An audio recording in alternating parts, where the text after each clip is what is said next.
Super, bonsoir à tous et à toutes. Comme d'habitude, comme chaque jeudi soir, on se retrouve pour notre étude hebdomadaire du Tanakh, de la Bible, ensemble, avec notre enseignant, notre très cher enseignant Ronia Krish, qui est lui en direct de Hebron, Oui, je suis là. Allô?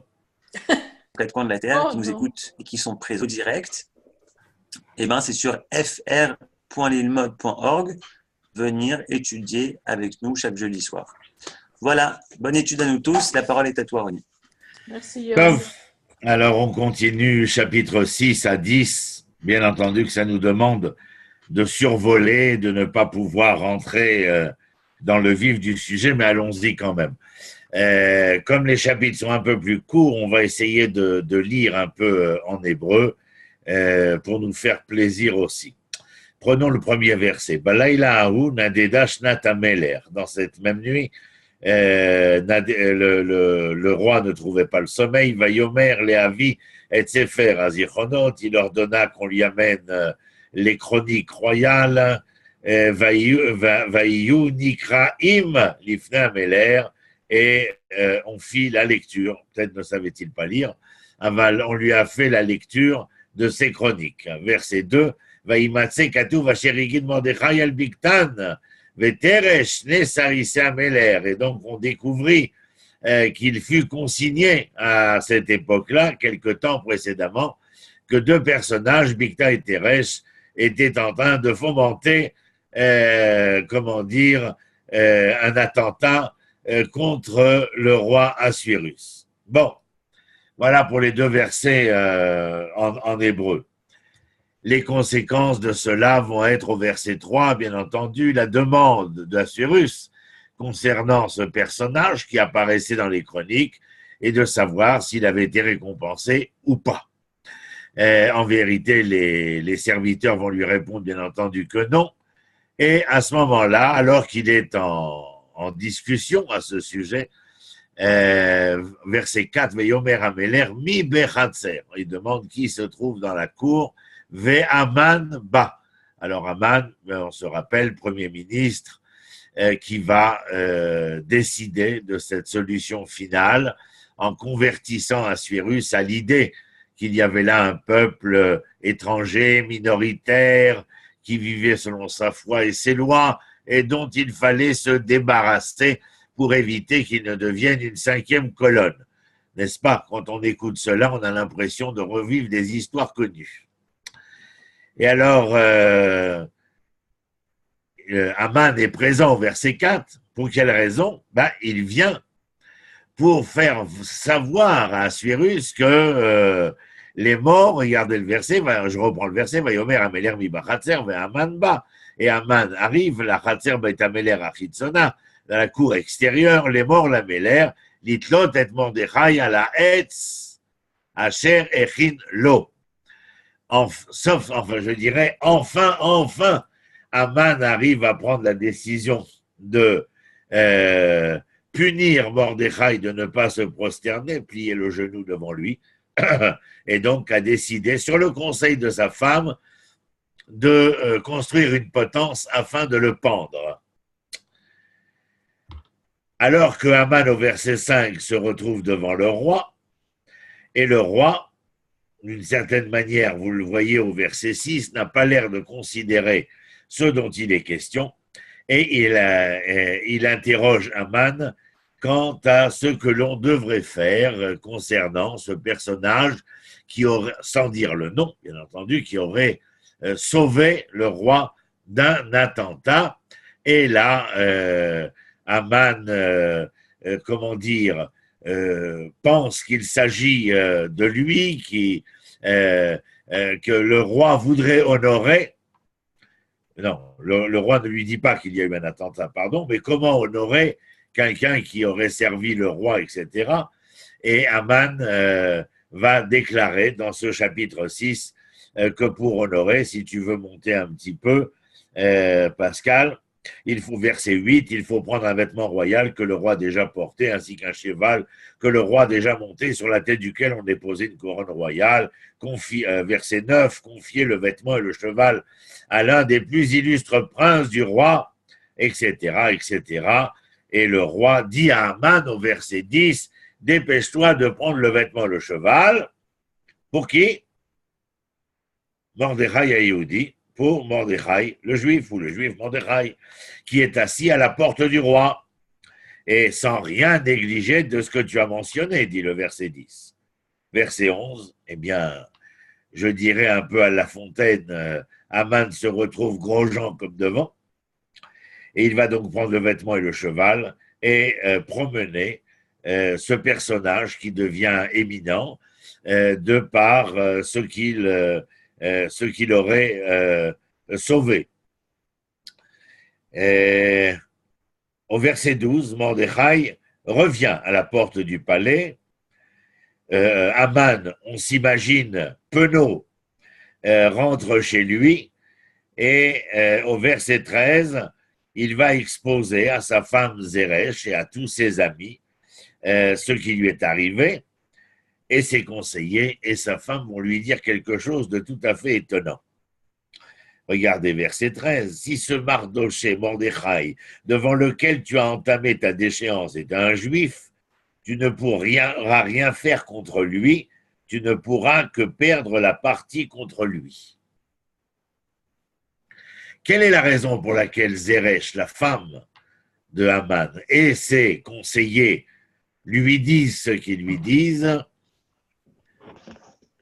On peut imaginer qu'à l'époque, des protocoles des sages de Sion circulent aussi là-bas et qui font que il y aurait comme une espèce de mafia juive qui tournerait autour des pouvoirs et de l'argent et qui te malmènerait bien évidemment. Au verset Ronnie, 14, oui. oui. Ronnie, j'ai une petite question, alors qui est un petit peu à côté du sujet, mais je rebondis sur le fait Mardoché le juif, mais il n'était pas de la tribu de Béniamine au départ, lui, non? Et Oui, deuxième question, mais et parce qu'il a déclaré la semaine dernière que quand les serviteurs, les ministres lui disent « Mais pourquoi ne te prosternes-tu pas ?» Il a dit « Je ne me prosterne pas » et il avait rajouté, pour la première fois au chapitre 3, qu'il était juif. D'accord, mais justement, le fait de désigner les enfants d'Israël comme juifs, je crois qu'historiquement, c'est dans le livre d'Esther que ça apparaît pour la première fois. Ben De, oui, de, de ben réduire, parce que parce que bien évidemment que ceux dont a connaissance Assuérus et le pouvoir perse à ce moment-là, ce sont les Judéens qui ont été battus par Babylone et qui les ont exilés en Babylonie, qui sera conquise par la Perse, mais les Judéens, c'est Yehudim. oui. Yehudim habitent Yehuda. Les Judéens habitent la Judée. Mais oui, parce que enfin, c'était par rapport au fait que actuellement on réduit les enfants d'Israël à cette dimension. Oui, bon, ça, c'est mon dada, mais c'est pas le Oui. lieu sur lequel je vais m'étaler. C'est pas le lieu ni le moment autour duquel je vais m'étaler sur ma théorie. Nahon, le mot juif n'est pas, de prime abord, n'est pas le nom propre, le titre de noblesse. Israël est un titre de noblesse. L'hébreu est, comment dire, l'idéal de ce titre de noblesse. Mais juif est très, très, très restrictif. Puisque si l'on parle de Yehuda, on a donc affaire à 1/12 du peuple d'Israël. Ouais, exactement. Je Oui. crois qu'être identifié comme une fraction n'a rien de très ragoûtant. Voilà, Merci vous Ronnie. avez compris un peu mes théories, je ne les développerai pas ici. On est au chapitre 7, mon cher Pascal. Et au chapitre 7, le roi et Aman vont se rendre, vous voyez, va y avoir Meler ve Aman, Nishtot, Imester, Amalka. C'est-à-dire que la reine a invité non seulement son mari, mais qu'elle a invité avec intention première, le sieur Aman également. Et au verset 2, Vayomer Améler l'Esther Gam Bayom Hasheni. Et comment dire, Bayom Hasheni, c'est-à-dire qu'elle les avait, nous avions déjà dit, qu'elle les avait invités une première fois, rencontre autour de laquelle elle ne dévoile pas ses cartes, mais elle décide de leur annoncer qu'ils seront invités une nouvelle fois le lendemain, cette fois-ci à un banquet. Et le roi lui dit, Maché la terre, Esther Amalka. Quelle est ta question, Esther? Vatinaten lach. Et ça veut dire que je ferai en sorte de, de t'accorder ton souhait. Uma bakashater atretzi amalchut. Je te rendrai, je répondrai à ta demande jusqu'à la moitié de mon royaume. C'est-à-dire, que ne ferais-je pas pour toi? Vatéas. Et il lui fera obtenir. Donc nous voyons ici la reine Esther inviter Aman et Assuérus dans une conjoncture qu'elle a montée de toutes pièces, en tout cas pour le scénario. Et à ce moment-là, eh bien, elle va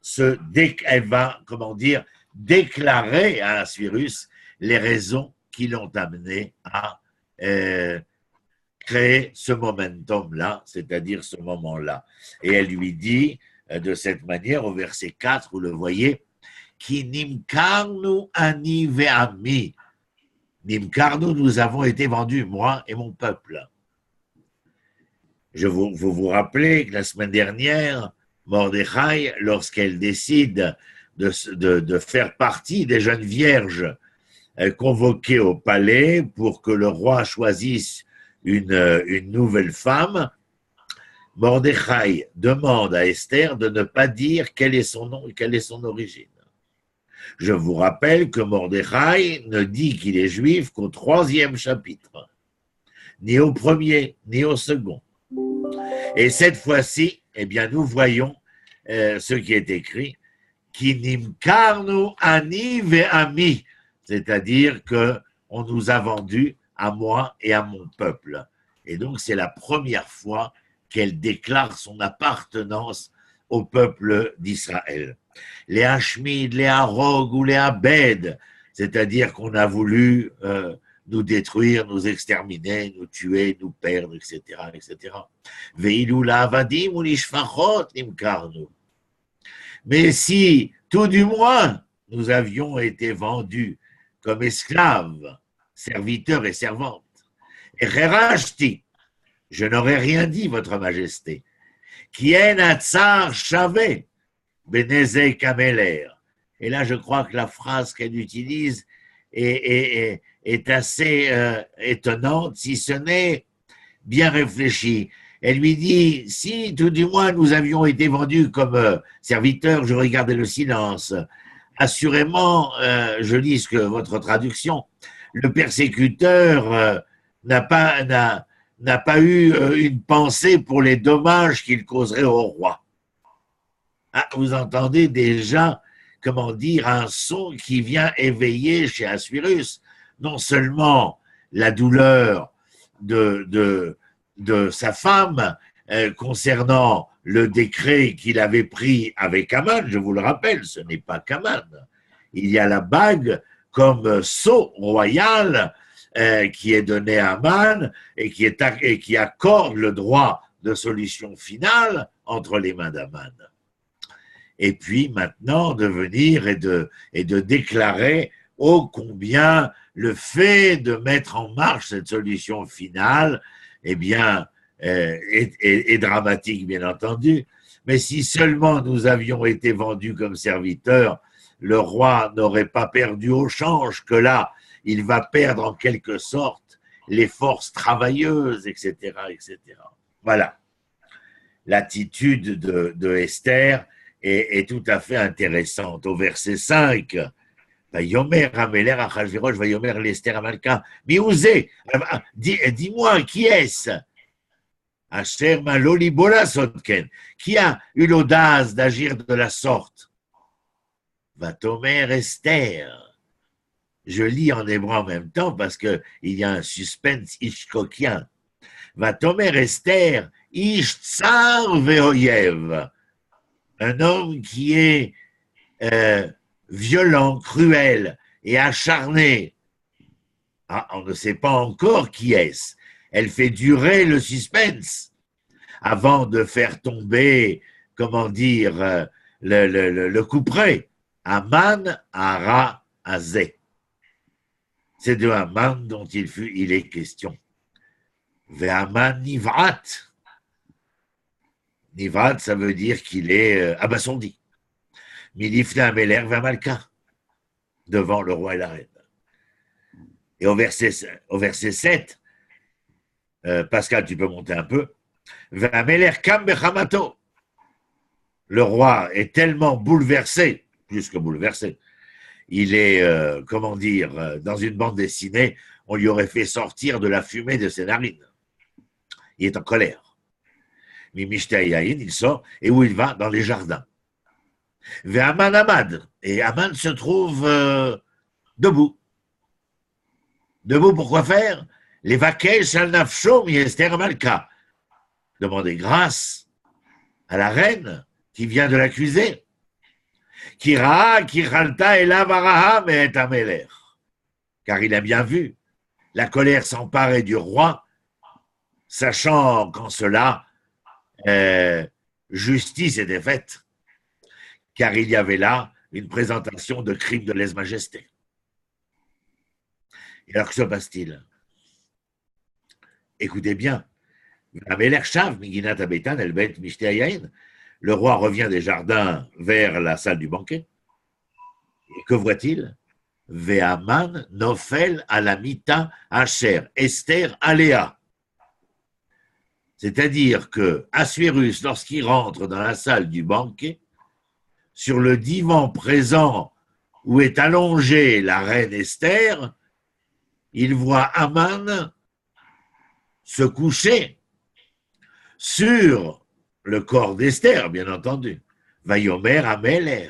Et le roi dit, Hagam, vous entendez, Hagam, ça veut dire quoi? Aussi, l'irbosh et amalka imi babait, de conquérir la reine, en quelque sorte, en ma présence.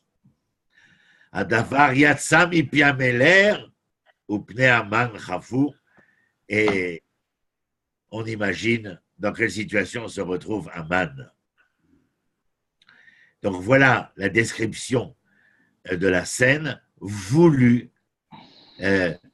commandée, écrite par Esther elle-même. Verset 9. Vayomer Cherbona, Echad Minasarisim Lifta Améler, un des serviteurs des eunuques, de devant le roi, Votre Majesté, regardez, il y a la potence que Haman avait déjà construit pour Mordechai. Il a l'air de dire, Mordechai, celui qui vous a sauvé. Alors que Haman, vous vous rendez bien compte aujourd'hui qu'il est tout à fait l'antinomie de ce que représente Mordechai. Il est là pour vous enfoncer. Il est là pour vous léser. Eh bien, puisque nous parlons de potence, eh bien, pendez Haman. Ça, c'est le verset 9. Verset 10, le roi va dire à Haman, dépêche-toi de... excusez-moi, j'ai raté la feuille. Verset 10, eh bien, tout simplement le fait que quoi? Qu'on va attacher Haman, on va le pendre haut et court. C'est comme ça que nous disons dans les romans de cap et d'épée. Donc, il va être pendu haut et court. Ça me fait penser, je suis un peu obsédé des fables, bien épris qui croyaient prendre. Et au chapitre 8, voici ce qui se passe maintenant que Haman est pendu. Les décrets ont été distribués dans les 127 provinces. Or, le roi a bien spécifié, va le spécifier, qu'il est impossible de remettre en cause les décrets royaux. Il faudrait peut-être, eh bien, ce que nous allons voir. Verset 8, mon cher Pascal, chapitre 8, Pascal. Ronnie, Oui, je vous écoute. s'il vous plaît, pourquoi au chapitre 7, il est marqué « et le second jour encore ». Pourquoi second jour comme au début du Tanakh? Second jour, y a-t-il un lien par rapport à la création du ciel, à cet espace en fait? Très intéressant votre question. Si vous voulez qu'on puisse faire un parallèle, c'est que vous l'avez dit vous-même. Il y a quelque chose qui est mis en branle dans l'histoire humaine. Et ici, bien entendu, dans l'histoire de la création et concernant l'histoire humaine, il y a de la part de Esther, dans ce deuxième jour, d'enclencher, de mettre en place l'ensemble de ce scénario que j'ai décrit et lu aussi, afin de pouvoir donner, d'éviter le génocide, mais surtout de permettre aux Juifs de ces 127 provinces de ne pas mourir, c'est d'une certaine manière de naître ou d'avoir une renaissance. Alors, est-ce que oui, il y a quelque chose qui paraît être relevé de la création? Là, si Dieu crée le monde, il y a de la part d'Esther de créer une situation qui va venir et permettre aux Juifs de ces 127 provinces de pouvoir s'en sortir pour la majorité.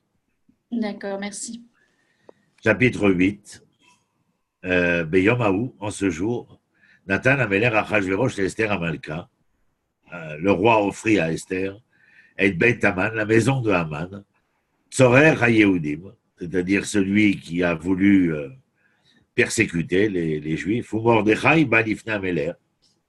Et Mordechai n'est plus assis sur le perron du palais, mais il vient à la rencontre du roi lui-même, qui guida Esther Mahoula, c'est-à-dire que Esther est venue dire à Assuérus, au-delà de ce que c'est Assuérus concernant ce Mordechai, le juif, eh bien que Mordechai est l'oncle de Esther, bien entendu.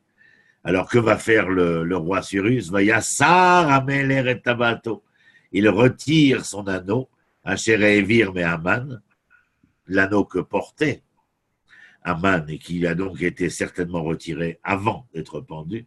Vaïtna les Mordechai, et cet anneau qui signifiait ou certifiait la position de l'individu dans la hiérarchie royale, eh bien, Vaïtna les Mordechai est donné à Mordechai. Vatasem Esther et Mordechai, Albet Aman, et Esther va donc préposer Mordechai à la maison d'Aman. J'imagine qu'il ne s'agit pas de la maisonnée simplement de Haman, mais de tout ce dont s'occupait Haman en quelque sorte. C'est-à-dire que Mordechai prendrait le rôle que jouait Haman auprès de Assuérus précédemment. Donc, que va faire Esther? Car les décrets ont été lancés. Tosef Esther va t'édaber l'ifnameler. Elle continue, Esther, elle ne lâche pas prise. Et elle parle au roi. Va-t-il Paul l'ifneraglav. Et elle tombe à genoux devant lui. Va-tef, elle pleure. Va-titranen, elle le supplie. Va-titranen, l'eau. Les avir etra aman agagi. C'est-à-dire d'annuler le décret terrible qu'avait prononcé Assuérus et vouloir être mis en pratique par Haman.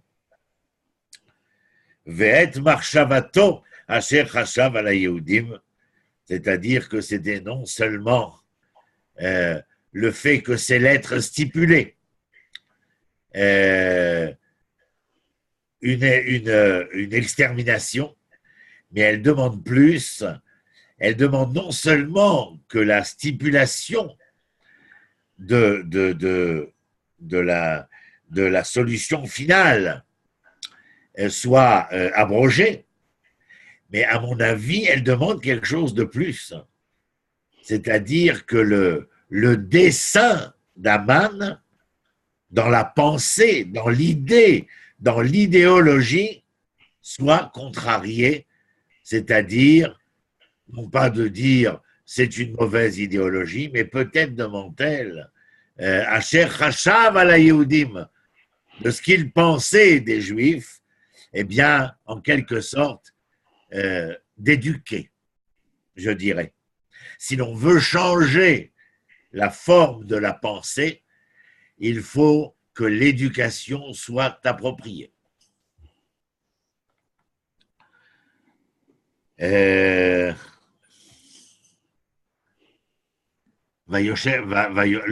roi va tendre le sceptre d'or, c'est-à-dire qu'il est tout à fait d'accord avec Esther, et elle lui dit, au verset 5, elle lui dit au roi, si tu juges bon, mon roi, et si j'ai trouvé grâce devant toi, si cela te paraît convenable, et si je te suis agréable, il faudrait qu'on écrive pour révoquer les lettres conçues par Aman, fils d'Amédatha la Gagite. Il les avait rédigées dans le but de faire disparaître les Juifs qui se trouvent dans toutes les provinces du roi. Et oui, il faut donc écrire des lettres, des lettres de créance auprès de l'ensemble des gouverneurs de toutes les provinces afin de faire cesser ce qui est en train de se passer à cet instant. Vayomer, verset 7. Vayomer Ameler Achashverosh l'Esther Amalka ou les Mordechai Yehudi. Il dit à Esther et à Mordechai. Ine Beit Aman Natati l'Esther. Voilà que j'ai donné la maison à Esther, la maison d'Aman. Veroto Talou à la Hetz. Il a été pendu à la cherche à la Riado Yehudim du fait qu'il a voulu, attenter aux Juifs. V8. Veatem, et vous, Mordechai et Esther, quittez-vous à la Yehudim. Katov Benechem, écrivez ce que bon vous semblera au nom du roi. Vechitmo est signé. Betabat Ameler avec le sceau royal.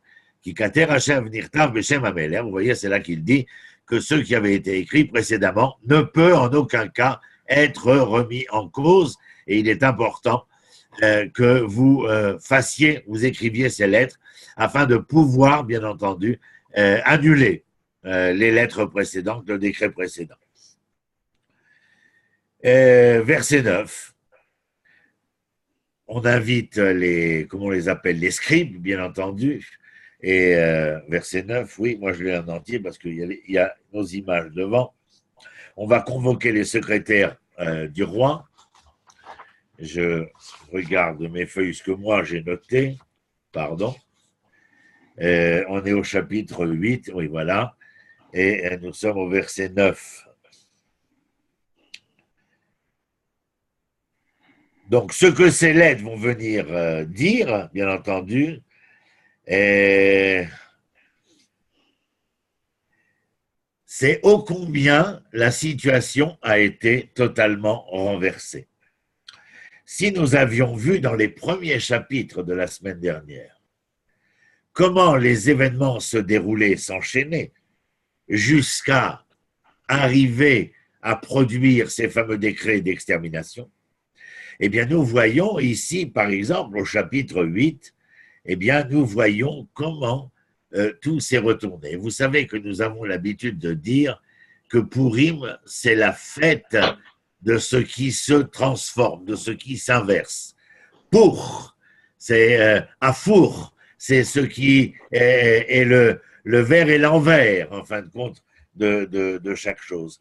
Et on voit au chapitre 8 qu'il vient renverser la vapeur, en quelque sorte, de ce qui avait été prévu, et donc d'empêcher ce génocide, ce massacre qui avait été prévu le 13e jour du 12e mois. Voilà, Jean-Paul Voilà. Ah ouais. Quelqu'un veut poser une question ou il y a un micro ouvert?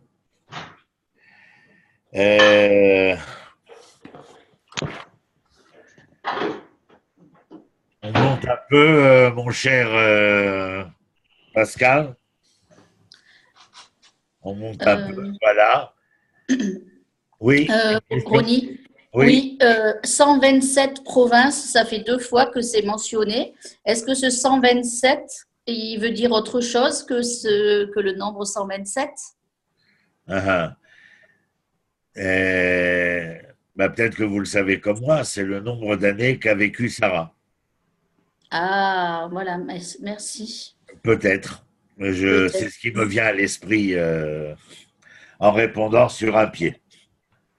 Oui, 127 ans, à 100 ans comme à 20 ans, comme à 7 ans. Elle avait 127 ans, les 127 provinces.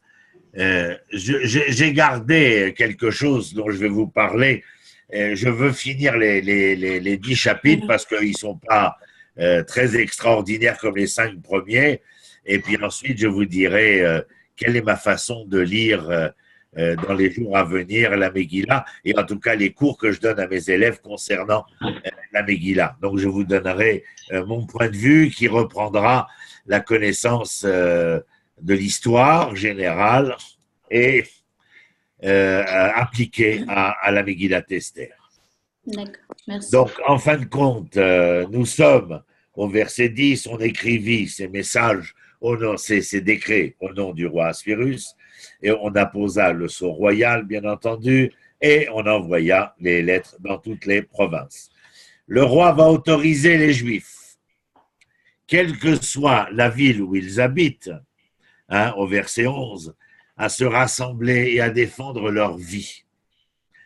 Bien entendu que dans la situation où les Juifs se trouvaient précédemment, qui est la situation que connaîtront tous les Juifs en exil, c'est-à-dire du phénomène minoritaire, jamais, au grand jamais, on ne leur octroya le droit de pouvoir se défendre. Ici, c'est ce que fait Assuérus pour se racheter. Au verset 12, cette autorisation concernait toutes les provinces du roi. Verset 13, et une copie du document devait être donnée avec force de loi à chaque province et être communiquée à tous les peuples, afin que les Juifs soient prêts pour ce jour-là, pour la vengeance contre leur ennemi. C'est-à-dire que même s'il existait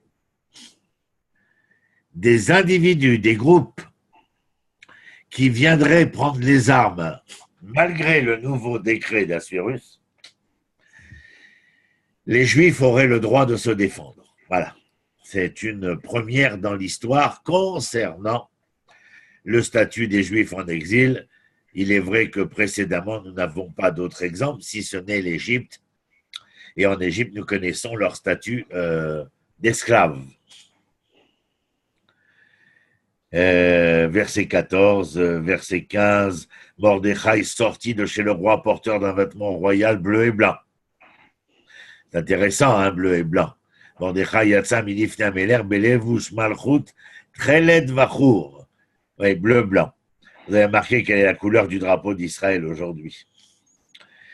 Et bleu-blanc, c'est d'ailleurs intéressant parce que même les talites avec lesquels se recouvrent les Juifs pour la prière étaient habituellement noirs et blancs durant toute la période de l'exil, et que depuis que l'État d'Israël existe, on trouve de plus en plus de talitot qui recouvrent les enfants d'Israël avec des couleurs, et plus particulièrement la couleur bleu-blanc. Voilà. D'ailleurs, je vous rappelle qu'en exil, la couleur était tellement noire-blanche que le monument à Varsovie, qui est près de ce qui fut la gare d'où les Juifs étaient déportés, s'appelait l'Umschakplatz, la place de rassemblement. Eh bien, le monument est noir et blanc, et quand vous allez, les guides vous disent « Cela rappelle le talit des Juifs », ce qu'ils revêtent pendant la prière. Eh bien oui, seulement les choses ont changé. Les choses ne sont plus noires, blanches, elles sont bleues et blanches. C'est vous en dire beaucoup plus que simplement le dire qui fut le mien à cet instant. Vers chapitre 9, mon cher Pascal. Chapitre 9. Vous êtes bien aimable. Verset 2. Nikalou Yehudim, les Juifs se sont rassemblés dans chaque ville. Bechol Medinot, dans tous les pays, les provinces, Medinot, Ameler Achashverosh, c'est-à-dire les provinces sous autorité d'Asvirus. L'Ishloariad, Memevaksheratam, c'est-à-dire de pouvoir attaquer eux-mêmes, d'être offensifs devant ceux qui voudraient, mettre en application encore à ce moment-là les décrets de Haman. Veishto Haman Difnehem, qui n'a fal pachadam al kol ha'amim.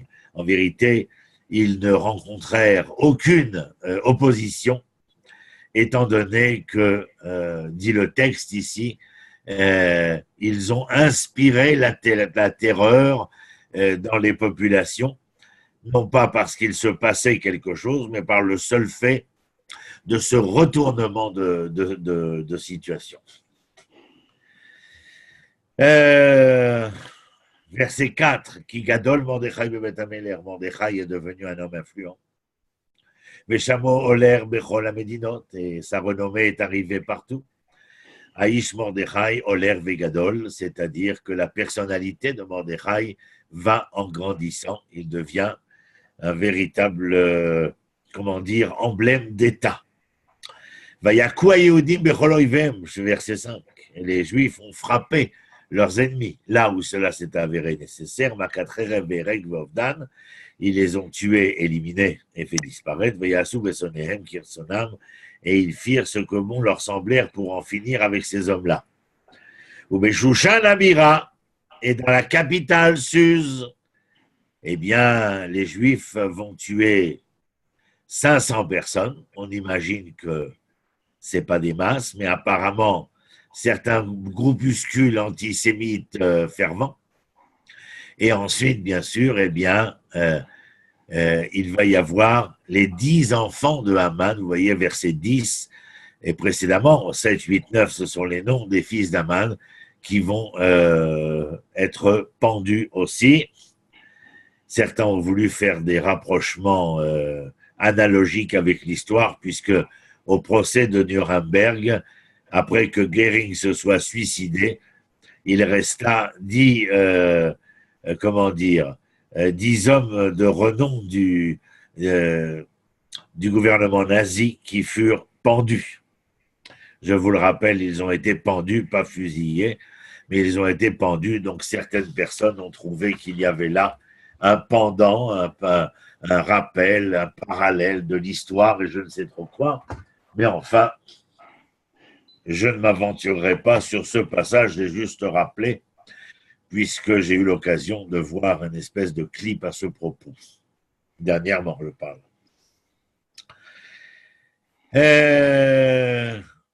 Voilà, verset 12 du chapitre 9. Et celui-ci dit à la reine Esther, à Suse, la capitale, les Juifs ont tué et fait disparaître 500 hommes, sans compter les 10 fils d'Aman.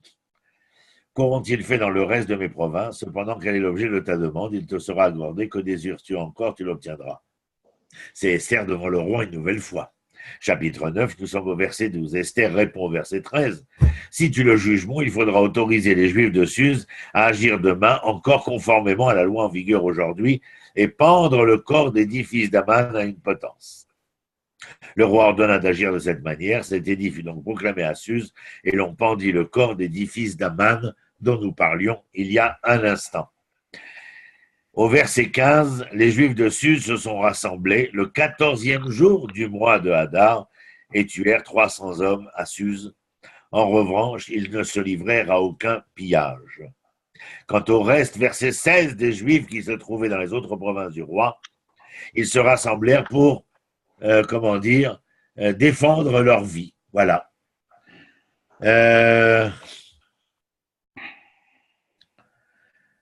Verset 27, parce que le reste ne nous apprendra rien de plus, si ce n'est le fait que l'ensemble des groupes groupuscules qui étaient fidèles à Haman vont être passés par le fil de l'épée. Mais conséquent de tout ce qui s'est passé, au verset 27, les Juifs prirent l'engagement irrévocable pour eux, pour leur descendance, et pour tous ceux qui se joindraient à eux, de célébrer ces 2 jours.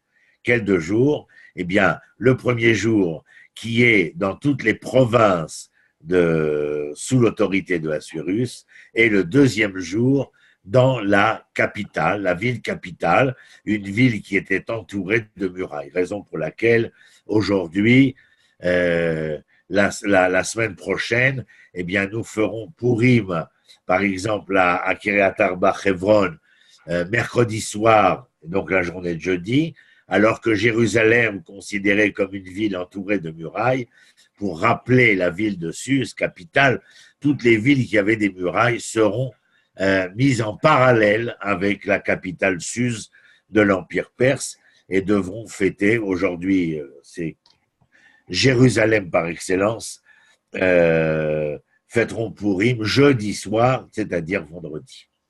Voilà, juste pour votre information, verset 29, la reine Esther, fille d'Avichai, et le juif Mordechai écrivirent une seconde fois avec toute l'autorité qui était la leur pour confirmer la lettre relative au Purim, c'est-à-dire à cette fête instaurée. De cette manière, on a l'impression, par Esther et par Mordechai, bien entendu. Et ils envoient des lettres à tous les juifs dans les 127 provinces, porteuses, ces lettres, d'un message de paix et de vérité. Chapitre 10, mon cher Pascal. Excusez-moi, j'ai le nez un peu bouché. Chapitre 10, il est très court. Vayasem Amelech Achashverosh mas ala haaretz. Ensuite, après tout cela, le roi Assuérus imposa un tribut au pays de terre, Veïayam et de mer. Il imposa un tribut, c'est-à-dire un impôt. Mais kol maaseh tokfo gvurato. D'accord ? Tout ce qu'il avait accompli par sa puissance et sa force, ou parachat gdulat Mordechai, et l'affaire de la grandeur de Mordechai, Asher Gidlo Ameler, Lohem Tuvim. Tout cela a été consigné dans les chroniques royales. Al Sefer d'Ivrayamim, les Malkés, Madaï ou Paras, au roi des Mèdes et de Perse. Vous savez que les Mèdes. Verset 3, qui Mordechai a Yehudi Mishne la Meler Achashverosh, c'est-à-dire que Mordechai est devenu vice-roi. Vegadol a Yehudim. Veratsu l'Erov Echav, Doreshtov l'Amo, Dover Shalom l'Ekol Zamo. Donc il est devenu le vice-roi, Nahon, et il est aimé de la foule de ses frères. Je regarde chez moi comment c'est traduit. Il va jouer un rôle important pour les Juifs, être très apprécié de ses frères, bien entendu, et il recherche le bonheur de son peuple et va contribuer par ses paroles au bien-être de toute sa lignée. Vous avez des questions avant que je me lance dans ce que j'ai préparé? Oui, j'en ai une, Ronnie, un peu historique. En fait, c'est les prémices c'est le petit-fils du roi Cyrus qui va renvoyer, les Hébreux reconstruire le temple. Non, c'est Cyrus qui les envoie. J'y arrive tout de suite. D'accord. J'y arrive tout de suite. Je veux pas vous léser. Super court sur Purim. Pardon? Je te rappelle après. Non, c'est des micros pas fermés. Ah, d'accord, j'ai pas compris. Donc voilà, qu'est-ce que je voulais vous dire? Plusieurs points qui, je pense, sont importants. Vous voyez au chapitre 10, après que tout soit revenu à la normale, pourrait-on dire, les Juifs ayant été sauvés de cette solution finale, ce qui ne sera pas le cas des siècles plus tard. Il n'y aura pas de miracle au moment de la Shoah. Et le roi Assuérus va imposer un tribut à l'ensemble des populations. Alors je commencerai ainsi. Nos sages dans le Talmud, le traité de Megillah, vont nous dire que le jour de Purim, nous ne lisons pas la prière du Hallel. Le Hallel est une prière pour dire merci, je suis joyeux. On le dit, cette prière, lorsque nous sortons d'Égypte. Nous le disons lorsqu'à Hanouka, nous avons recouvert l'indépendance et la souveraineté, mais il est interdit de le dire à Purim. Le Talmud nous dit pourquoi. Il nous dit parce que vous êtes restés serviteurs d'Assuérus. C'est-à-dire que vous êtes restés sur une terre étrangère, serviteurs d'Assuérus. En conséquence de quoi, il n'y a pas de quoi se réjouir foncièrement. Vous entendez? Le Hallel parce que vous sortez d'Égypte, mais parce que vous rentrez à la maison. Le Hallel à Hanouka parce que vous avez permis à la maison de retrouver sa gloire et sa noblesse. Mais à Purim, si le roi Assuérus vous impose de nouveau, à vous comme aux autres, mais ça veut dire que vous êtes imposable, c'est-à-dire que vous êtes asservi à une autre puissance et une autre gloire que la vôtre même, je ne vois pas pourquoi vous seriez enchanté. Alors vous allez me dire, mais Purim est quand même une fête d'allégresse. Je vous dirai pas seulement, c'est même un carnaval. Pourquoi? À partir de ce que je viens de vous dire des sages dans le traité de Megillah, on comprend qu'il y a une problématique. Et Pascal a commencé à ouvrir le sens de cette problématique. Le grand-père ou l'arrière-grand-père, c'est très difficile de dater l'Empire perse, c'est Cyrus, qui en 539 avant l'ère chrétienne va énoncer un décret, c'est d'ailleurs la fin du Tanakh. Si on y arrive un jour, on le lira ensemble. Le dernier verset du Tanakh qui dit « J'ai eu un songe où l'Éternel, Dieu des cieux et de la terre, qui m'avait octroyé tous ses royaumes, me demanda de lui reconstruire sa maison à Jérusalem qui se trouve en Judée. » Et là, écoutez bien, Cyrus n'est pas un juif caché, c'est un non-juif dévoilé. Et il dit, qui parmi vous reconnaît Dieu comme son Dieu, se reconnaît comme le peuple de ce Dieu,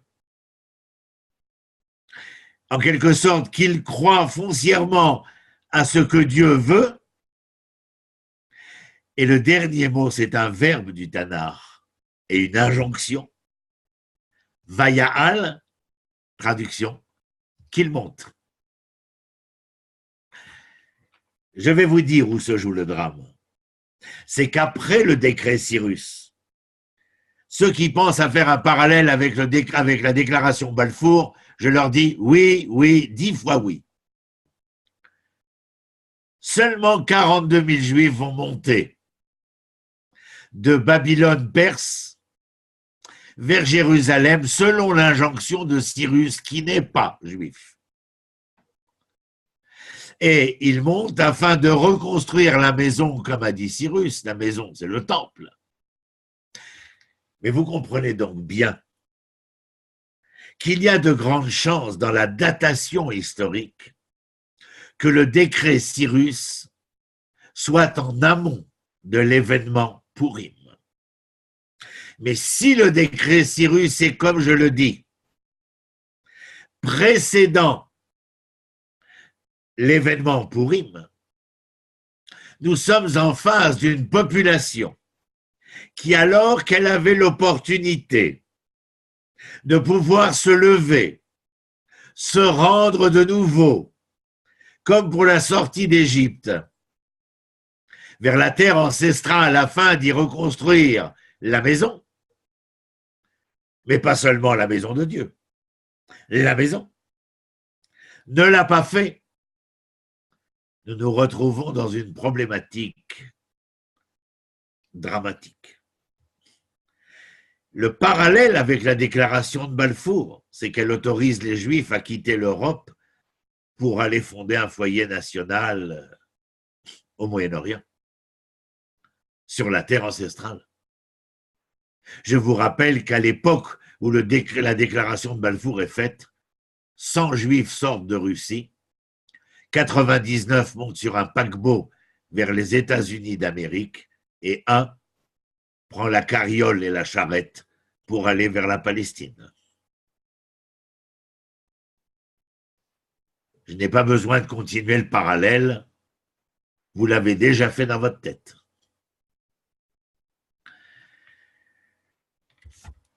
Nous avons un auteur, Rabbi Yehuda Levi, au XIIIe siècle, qui a écrit un livre qui s'appelle Le Kuzari et qui précise justement qu'ils ne voulurent pas quitter leur maison, leur foyer.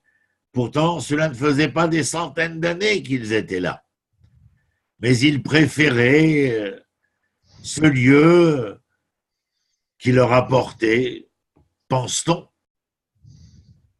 quelque chose de suffisamment satisfaisant pour ne pas avoir entendu le décret Cyrus.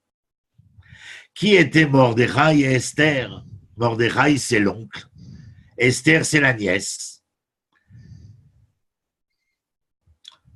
Le nom de Esther et de Mordechai, le père de Mordechai, c'est Yaïr. Et le père de Esther, c'est Avichail. Mais le nom de Mordechai et d'Esther sont des noms araméens, pas des noms hébraïques. Il est donc très facile de franchir le pas pour dire que ce que furent les pères en exil, les enfants qui naquirent de ces pères en exil, prenez-moi, je ne m'appelais pas Rony. J'avais un prénom du calendrier grégorien et même composé grégorièrement. C'est étonnant parce que grand-papa s'appelait Shalom. Papa s'appelait Joseph parce que ça pouvait marcher des deux côtés. Mais le petit-fils avec un nom composé grégorien. Vous voyez où je veux en venir. Il est fort probable que parmi le vécu en question, Esther ait trouvé tout à fait naturel de se présenter au palais comme toutes les autres jeunes filles, car il était de bonne loi de penser que l'on pouvait changer de statut social grâce à cet appel d'offres. D'ailleurs, étonnamment, le mot juif, Israël, hébreu, n'apparaît pas. Qui plus est, Mordechai vient et dit à Esther, ne dis pas comment t'appelles-tu et d'où viens-tu. Ni lui, ni elle. Autre élément intéressant, c'est cet homme qui est assis sur les marches du palais. Pascal, tu es à peu près tous les lundis et les mercredis sur le perron de l'Élysée. J'aimerais bien. Personne ne t'a... Non, mais enfin, essayez d'imaginer Pascal sur le perron de l'Élysée. Les journalistes sont autour de la cour, mais sur le perron, il faut que Pascal soit connu et reconnu pour pouvoir être sur le perron. Vous êtes d'accord avec moi? Si Mordechai est sur le perron du palais d'Assuérus, c'est que Mordechai, c'est Monsieur Mordechai. Qui est-il? Quand le roi Assuérus donne l'ordre de plier genou devant son nouveau premier ministre Aman, tout le monde pliera le genou, sauf Monsieur Mordechai. Et ce sont les ministres de Assuérus qui viennent voir Mordechai en lui disant « Eh bien alors, Momo, pourquoi tu ne plies pas le genou devant Aman ?» Et là, il leur dit « Mais moi, les enfants, je suis juif. Rendez-vous compte. Et les serviteurs, les ministres, vont voir Aman, et le texte nous dit, on l'a vu la semaine dernière, ils vont voir Aman en lui disant, mais comment acceptes-tu qu'il ne plie pas le genou? Vous voulez une traduction journalistique? Aman, y a-t-il quelque chose entre toi et Mordechai que nous ne savons pas? Je vous dis oui, mais je n'ai pas le temps de développer. C'est dans les chroniques de l'histoire. Mais il y a plus que cela. C'est qu'Aman passe devant Mordechai, on imagine le rire narquois ou peut-être sournois de Mordechai quand Aman passe, mais quand Aman rentre chez lui, après avoir été invité à ce que nous avons vu aujourd'hui au premier banquet offert par Esther, il rentre et Zeresh, sa femme, lui demande « Alors, comment vas-tu, mon grand ?» Et lui est tout sourire. « J'ai été invité par la reine et je suis réinvité demain par la reine avec le roi. » So what? Il lui dit « Mais tu sais, à chaque fois que je descends les escaliers du palais, il y a ce Mordechai qui me nargue. » Ça vous paraît plausible que le Premier ministre passe devant un Mordechai qui le nargue et que depuis qu'il a été nommé, il n'a pas donné l'ordre de le mettre aux arrêts dans les géoles et même d'en finir avec lui? Et à quel moment tout va se retourner? Au moment où il va entendre les premiers soubresauts de la solution finale, c'est-à-dire où on va lui rapporter, excusez-moi du parallèle, qu'il y a eu la conférence à Vanessé en janvier 1942. C'est là que la solution finale est décrétée et la décision de construire des camps de la mort est décrétée. Que fait Mordechai? Je vous le rappelle, il fait dire par Attar, le serviteur, dites à Esther ce qui se passe. Je vous rappelle que sur le même perron du palais, il a déchiré ses vêtements, mis un calice ou un sac de cendre sur sa tête et qu'on est venu rapporter l'événement à Esther qui ne comprend pas ce qui se passe. Raison pour laquelle Attar, le serviteur, va faire l'intermédiaire entre Mordechai et Esther. Et que dira-t-il à Esther? Que la solution finale est en marche. Esther, parce qu'elle s'appelle Esther, elle a un prénom hébreu, mais il n'est jamais rappelé, Hadassah. On rappelle le nom d'Esther, et lorsque Esther répond à Mordechai, c'est pour lui dire qu'elle ne comprend pas de quoi est-il question. Et Mordechai de lui dire, il faut que tu ailles dans la salle du roi, lui expliquer ce qui se passe et intervenir pour nous. Vous vous rappelez la semaine dernière qu'a répondu Esther? Mais enfin, tonton, je ne peux pas rentrer chez le roi sans y avoir été appelé. Et si on est appelé, il faut 30 jours de délai. Et la phrase que je vous avais récitée la semaine dernière, puisque nous faisons le résumé de tout. Si tu fais la sourde oreille à cet instant-là, la délivrance viendra pour les Juifs, mais d'ailleurs. Et qui sait si toi ou ta descendance n'aurait pas à périr pour ne pas avoir agi lorsqu'il le fallait. Et que rajoute Mordechai? Il lui dit, et qui sait, ma petite, si vous n'avez pas été choisi dans cette situation de l'histoire pour être celle grâce à qui les choses pourraient être renversées? Êtes-vous reine par hasard? Avez-vous eu envie d'être candidate par hasard?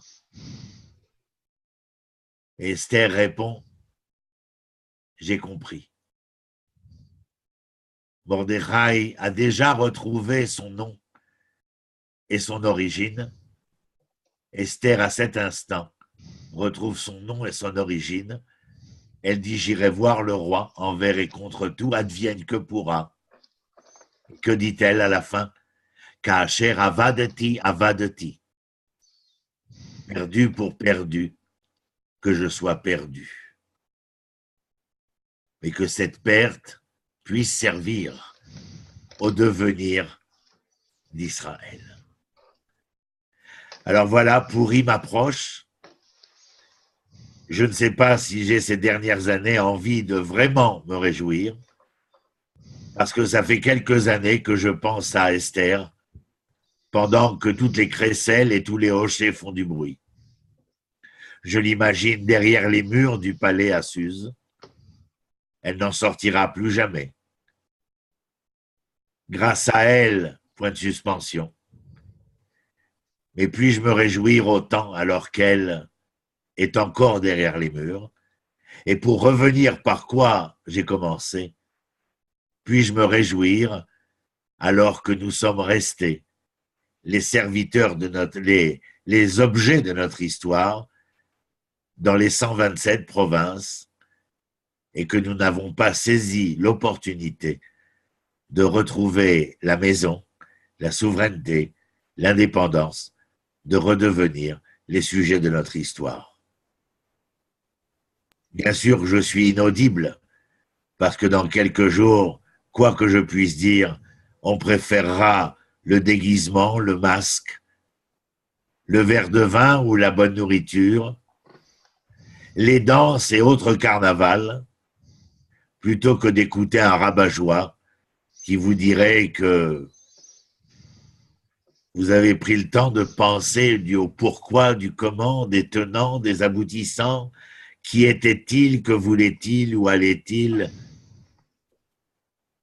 au moment où on lit la Megillah et qu'on frappe du pied en pensant, en entendant le nom de Haman. Je ne crois pas que Assyrus soit moi. Mais en parlant d'Assyrus et d'Haman, je vous le répète, je pense à Esther. Et quand je replie la Megillah, je renroule la Megillah, parce que c'est un rouleau, je ne peux m'empêcher à tous ces juifs qui, malgré les décrets de gens qui ne sont pas juifs, leur permettant de pouvoir redevenir les sujets de leur propre histoire, se refusent à la plus belle des rencontres, qui est celle de soi avec soi-même. Voilà. Ouais, c'est une magnifique interprétation qui amène beaucoup de réflexion. Moi, ça m'a vraiment ému. Mais tu nous as trop dit là, Ronnie. Là, moi, je peux pas rester sur cette interrogation. C'était quoi le lien entre Haman et Mordechai? Ils se connaissaient, ils étaient en concurrence. Je vais te mettre l'eau à la bouche. Est-ce que tu as vu le film Les 300? Alors j'ai vu il y a une dizaine d'années, ouais, quand il est sorti, ouais. De quoi traitent les 300? Bah c'est les Spartiates là qui. Voilà. La guerre des Mèdes. Tu as oublié, à l'école on l'a appris. Oui. La guerre des Mèdes, c'est-à-dire les guerres médiques. Et les guerres de qui contre qui? Bah c'était Sparte les Perses contre la Grèce. Et la bataille des Thermopyles, ça te dit quelque chose? Non. La bataille de Salamine, ça te dit quelque chose? Il y a deux généraux qui mènent la bataille. Ils s'appellent Mordor et Haman, selon les chroniques babyloniennes. Et selon les chroniques babyloniennes, et certains de nos sages qui rapportent cela par derrière, Haman aurait eu des problèmes de, comment on appelle ça en français, de soutien logistique, et il aurait fait appel à ce mot général Mordor, qui l'aurait aidé d'une manière évidente, mais comme les généraux sont avec le pouvoir, ce général Haman aurait juré allégeance au général Mordor. et qu'il serait redevable. Va sur Wikipédia, reprends la guerre des Mèdes et amuse-toi à parcourir la grande bataille. Mais le film des 300 est extraordinaire pour cela. Ouais, c'est impressionnant, oui. Et là, et grâce à cette chronique babylonienne et à une exégèse du Moyen-Âge rapportée par nos sages, je comprends mieux, parce que la question que je vous ai posée, elle m'interpelle. Le Premier ministre descend les marches du palais, il y a ce bonhomme qui est assis, qui me nargue, et il va pleurer dans le giron de sa femme. Il ne faut pas nous prendre pour des imbéciles. Ou si j'étais de Gaulle, il ne faut pas prendre les canards sauvages pour les enfants du bon Dieu. Donc vous comprenez qu'il y a une problématique. Et c'est ce que vont demander les ministres lorsqu'ils vont voir Aman et lui dire « Mais pourquoi acceptes-tu » Mais la question, c'est nous qui nous la posons. Comment toi, qui occupes un poste pareil, agis-tu de cette manière? C'est sur un seul pied, sur un seul doigt de pied t'avoir répondu. Bah, merci. Mais toute la problématique que j'ai relevée devant vous est pour moi l'essentiel. Rappelez-vous, Esther, elle reste enfermée et les Juifs continuent d'être imposables par Assuérus. Et une dernière question avant de laisser les autres parler, parce que je monopolise le micro. La source qui dirait que le décret Cyrus est antérieur aux événements de Pourim, ça vient d'où ça? Chez nous, de nos sages, de l'exégèse biblique. Il y a nombre de personnes qui ont écrit, qui ont dit que Cyrus ne peut pas être postérieur à Assuérus. D'accord. Et Assuérus n'est autre que Xerxès. Oui, il avait plusieurs noms, ouais.